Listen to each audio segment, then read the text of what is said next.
வணக்கம். தேர்தல்கள் அது வெறும் எண்களை பத்தின விளையாட்டு இல்ல இல்லையா? அது மக்களை பற்றியது, அவங்களோட கதைகளை பற்றியது. ஒவ்வொரு ஓட்டும் ஒரு குரல், ஒரு நம்பிக்கை, ஒரு கோரிக்கை. இன்னைக்கு நாம தமிழ்நாடோட காவேரி டெல்டா பகுதியில இருக்கிற மன்னார்குடி தொகுதிக்குள்ள கொஞ்சம் ஆழமா போக போறோம். தலைப்புச் செய்திகளுக்கு பின்னால உண்மையில என்ன அரசியல் நடக்குதுன்னு பார்க்க போறோம். அந்த எண்கள் நமக்கு என்ன சொல்லுது? மக்களோட உண்மையான கவலைகள் என்ன? வாங்க இந்த தேர்தல் உடற்கூறாய்வை ஆரம்பிக்கலாம். நாம பார்க்க போற களம் மன்னார்குடி. இது காவேரி டெல்டாவோட உயிர் நாடின்னு சொல்லலாம். இங்க நிலத்தையும் நீரையும் அரசியலையும் ஒண்ணுக்கொன்னு பிரிக்கவே முடியாது. மன்னார்குடியோட கதைங்கிறது ஒரு தொகுதியோட கதை மட்டும் இல்ல. அது தமிழ்நாட்டோட விவசாய சமூகத்தோட போராட்டங்கள், கனவுகள், அரசியல் தேர்வுகள் இதோட ஒரு பிரதிபலிப்பு. இங்க என்ன நடக்குதுன்னு புரிஞ்சுகிட்டா நாம டெல்டா முழுசையும் புரிஞ்சுக்கலாம். சரி, இந்த ஆய்வை நாம ஒரு துப்பறியும் கதை மாதிரி பார்க்கலாம். முதல்ல தேர்தல் முடிவுகள்ங்கிற அந்த குற்றக்காட்சிய பார்ப்போம்.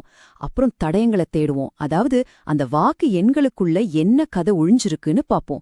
அடுத்து சாட்சிகளை விசாரிப்போம். வாக்காளர்களோட உண்மையான குரல் என்ன சொல்லுதுன்னு கேட்போம். அதுக்கப்புறமா ஒரு வெற்றி வியூகம் எப்படி உருவாச்சுன்னு புரிஞ்சுக்குவோம். கடைசியா இந்த டேட்டா எல்லாம் எப்படி ஒரு நல்ல ஆட்சிக்கு வழிவகுக்கும்னு பார்க்கலாம். வாங்க இந்த மர்மத்தை உடைப்போம். எந்த ஒரு அரசியல் பகுப்பாய்வுக்கும் ஆரம்ப புள்ளி தேர்தல் முடிவுகள் தான். மன்னார்குடியோட 2021 தீர்ப்பு மேலோட்டமா பார்க்கும்போது ரொம்ப சிம்பிளா தெரியலாம். ஆனா அதுக்குள்ள பல திருப்பங்களும் முக்கியமான பாடங்களும் இருக்கு. சரி, முதல்ல அந்த எண்களை உடைச்சு பார்த்து நம்ம பயணத்தை ஆரம்பிக்கலாம். இங்க பாருங்க, திமுகவோட வெற்றி ரொம்ப தெளிவா தெரியுது, 45% ஓட்டுகளோட. ஆனா உண்மையான கதை அங்க இல்ல. இன்னும் கொஞ்சம் உன்னிப்பா பாருங்க. பிரதான எதிர்க்கட்சியான அதிமுகவுக்கு வெறும் 25% வாக்குகள் தான். அதே சமயம் அமமுகன்னு ஒரு சக்தி கிட்டத்தட்ட 21% வாக்குகளை வாங்கியிருக்கு. இது எப்படி சாத்தியம்? அப்போ அதிமுகவோட வாக்கு வங்கில விழுந்த இந்த பெரிய பிழவுதான் திமுகவோட வெற்றிய இவ்வளவு சுலபமாக்கிடுச்சான். இதுதான் நாம் அவிழ்க்க வேண்டிய முடிச்சு. வெற்றி தோல்விங்கிற அந்த கடைசி எண்களுக்கு பின்னால வாக்காளர் இயக்கவியல்னு ஒன்னு இருக்கு. எத்தனை பேர் ஓட்டு போட்டாங்க, அவங்க யாருக்கு ஓட்டு போட்டாங்க, ஏன் அப்படி செஞ்சாங்க? இந்த எண்கள் வாக்காளர்களோட மனநிலைய பத்தியும் அரசியல்ல அவங்களுக்கு இருக்கிற ஈடுபாட்டை பத்தியும் ஒரு ஆழமான கதைய சொல்லும். வாங்க அந்த கதைக்குள்ள போலாம்.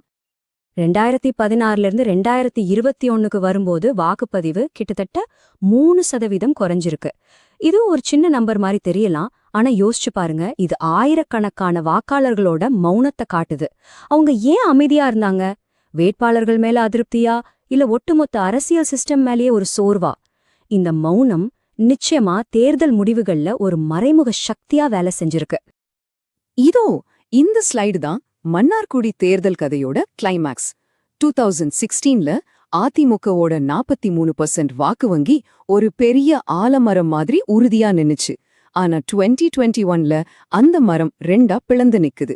அதோட ஒரு பெரிய கிளை அமமுக வடிவத்துல உடைஞ்சு கிட்டத்தட்ட 21% வாக்குகளை அள்ளிக்கிட்டு போயிடுச்சு. இந்த ஒரே ஒரு பிளவு திமுகவோட வெற்றிக்கு ஒரு ராஜபாட்டையே போட்டு கொடுத்துருச்சு.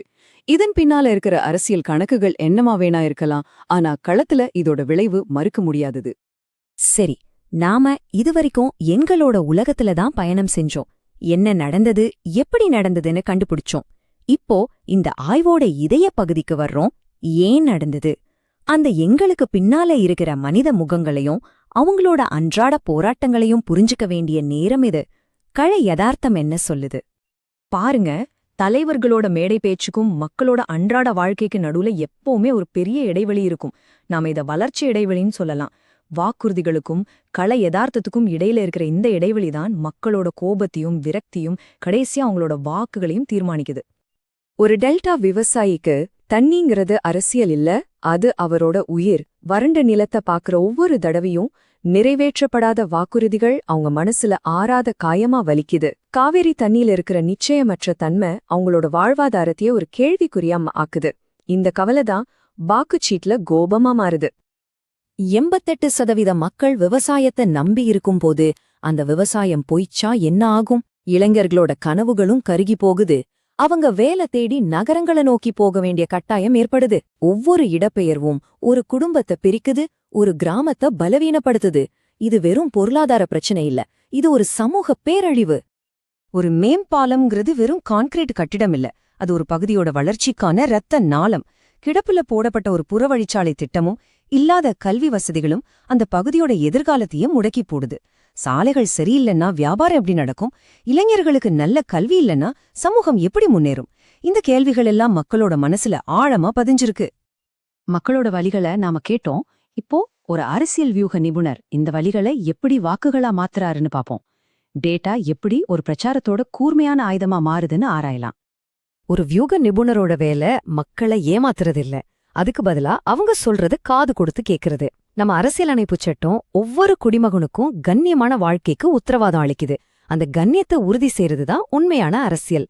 அதனால ஒரு நல்ல வியூகங்கிறது மக்களோட தேவைகளை ஆழமா புரிஞ்சுகிட்டு அதுக்கு நம்பகமான செயல்படுத்தக்கூடிய தீர்வுகளை கொடுக்கறது தான். இது வெறும் தேர்தல் வெற்றி இல்ல, இது ஒரு சமூக ஒப்பந்தம். ஒரு வெற்றிகரமான செய்தி வாக்காளர்களோட 4 அடிப்படை உணர்ச்சிகளை தொடணும். நாங்க இத சதுர்முக வியூகம்னு சொல்லுவோம். சிவனோட ஆக்ரோஷத்தோட ஊழலை தாக்குறது, விஷ்ணுவோட நிலைத்தன்மையோட நலத்திட்டங்களுக்கு உத்தரவாதம் கொடுக்கறது, பிரம்மாவோட புதுமையோட வேளாண் தொழில்நுட்பம் மாதிரி புது தீர்வுகளை சொல்றது, துர்க்கையோட பாதுகாப்பு உணர்வோட மக்களுக்கு பயிர் காப்பீடு மாதிரி நம்பிக்கை கொடுக்கறது. இந்த 4 அம்சங்களையும் ஒரு பிரச்சாரம் சரியா சமநிலைப்படுத்தும் போது அது ஒவ்வொரு வாக்காளரோட மனசையும் தொடுது. ஆனா ஒரே செய்தி எல்லாருக்கும் பொருந்தாது. வியூகத்தோட வெற்றி அத ஒவ்வொரு சமூகத்தோட தனிப்பட்ட மொழிக்கு மாத்துறதுல தான் இருக்கு. விவசாயிகள் கிட்ட கடன் தள்ளுபடி பத்தி பேசணும், இளைஞர்கள் கிட்ட உள்ளூர் வேலைவாய்ப்பு பத்தி பேசணும், பெண்கள் கிட்ட சுகாதாரம் பாதுகாப்பு பத்தி பேசணும்.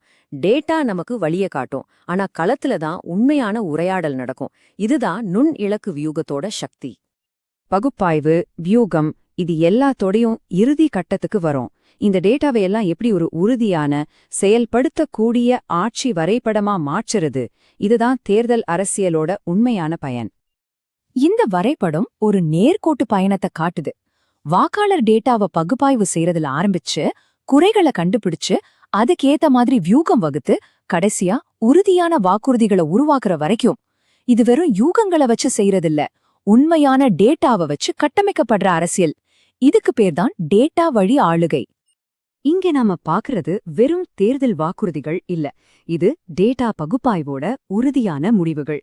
ஒவ்வொரு திட்டமும் மன்னார்குடி மக்கள் சுட்டிக்காட்டின ஒரு குறிப்பிட்ட பிரச்சனையே தீர்க்குது. ஆனா இங்க ஒரு முக்கியமான பொறுப்பு இருக்கு. மக்களோட டேட்டாவை கையாளும் போது நாம அவங்களோட நம்பிக்கைய கையாளுகிறோம். இந்தியாவோட தரவு பாதுகாப்பு சட்டம் தனிநபரோட தனியுரிமைக்கு மதிப்பளிக்க வேண்டும்னும் அவங்களோட ஒப்புதலோட மட்டும்தான் தகவல்களை பயன்படுத்தணும்னு தெளிவா சொல்லுது. இது சட்டத்தை மதிக்கிறது மட்டும் இல்ல, ஜனநாயகத்தோட மேல இருக்கிற நம்பிக்கைய பலுப்படுத்துறதும் கூட. ஆக கடைசி கேள்வி இதுதான். இந்த மாதிரி டேட்டா சார்ந்த அரசியல் சிறந்த தேர்தல்களை மட்டும்தான் உருவாக்குமா, இல்ல சிறந்த ஆட்சியும் உருவாக்குமா? தொழில்நுட்பம் மக்களோட குரலை ஆட்சியாளர்கள் காதுக்கு கொண்டு சேர்க்கிற ஒரு பாலமா இருக்குமா, இல்ல அவங்கள கட்டுப்படுத்துற ஒரு கருவியா மாறுமா? இந்த கேள்விக்கான பதில் தொழில்நுட்பத்துல இல்ல, அதை பயன்படுத்துற நம்ம மனசாட்சியில தான் இருக்கு. இது நாம எல்லாரும் சிந்திக்க வேண்டிய ஒரு விஷயம். நீங்க ஒரு மக்கள் மைய தலைவரா மாறி உங்க தொகுதியை மேம்படுத்த விரும்பினா blueprintstrategies.ai mgr@blueprintstrategies.ai என்ற மின்னஞ்சலில் தொடர்பு கொள்ளுங்கள், அல்லது 080420416002 என்ற எண்ணிற்கு அழைக்கவும். அரசியலுக்கு அப்பாற்பட்ட ஒரு நோக்கம்.